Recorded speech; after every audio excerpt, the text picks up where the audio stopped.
Muy buenas noches, jóvenes. El video del día de hoy no es para explicar un tema en específico, sino que es para explicar la diferencia que hay entre el trabajo con datos agrupados y con datos no agrupados. Este es un tema que ha causado, digamos, algunas confusiones entre estudiantes, porque resulta que el maestro o maestra eh, pues plantea problemas de cálculo de medidas de tendencia central, por ejemplo, donde pide para datos agrupados y para datos no agrupados, y resulta que el estudiante todavía no logra diferenciar entre datos agrupados y datos no agrupados. En sí lo que voy a enseñar es datos agrupados versus datos no agrupados. ¿Estamos? Bien, quiero antes de dar una explicación que quiero dar aquí, solo quiero eh, hacer ver cómo se manifiestan o cómo se expresan los datos agrupados y cómo se expresan los datos no agrupados. Datos agrupados va a ser cuando a mí me presenten una tabla y esta tabla ya está ordenada en intervalos. Ustedes notan aquí que hay una columna que se llama intervalos y una columna que se llama frecuencias absolutas.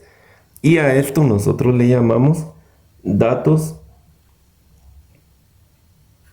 agrupados. Datos agrupados. Es decir, que yo ya tengo mis datos ordenados en una tabla y yo los voy a trabajar de una manera más fácil, digamos de una manera un poco más ordenada, aunque datos no agrupados también es ordenado, pero aquí es como que un poco más formal. Ahora, cuando yo solamente tengo los puros datos, a esto se le llama datos no agrupados. No agrupados. Surgen muchas dudas entre estudiantes acerca de qué de diferente tiene trabajar con datos agrupados y con datos no agrupados. Y resulta de que sí existen algunas diferencias en cuanto a las fórmulas que se utilizan y la forma de trabajar. Por ejemplo, solo por darles una idea, si a mí me piden trabajar la media aritmética para datos agrupados, es decir, en esta parte de aquí donde yo ya tengo una tabla, la fórmula que se utiliza para trabajar la media aritmética es la siguiente. La media aritmética es igual a la sumatoria, esta letra es la letra griega sigma, que significa sumatoria, la sumatoria de la multiplicación de la marca de clase por la frecuencia absoluta y eso dividido el valor de n. Esa es la fórmula que se utiliza para calcular la media aritmética para datos agrupados. Ahora, para datos no agrupados también hay una fórmula. Y la fórmula es la siguiente. La media aritmética para datos no agrupados. X sub 1 más X sub 2 más X sub 3 más X sub 4 más hasta los valores que yo tenga hasta llegar a X sub n. Y eso lo dividimos entre el valor de n. Entonces, si ustedes se dan cuenta, las fórmulas son diferentes, pero la definición es la misma.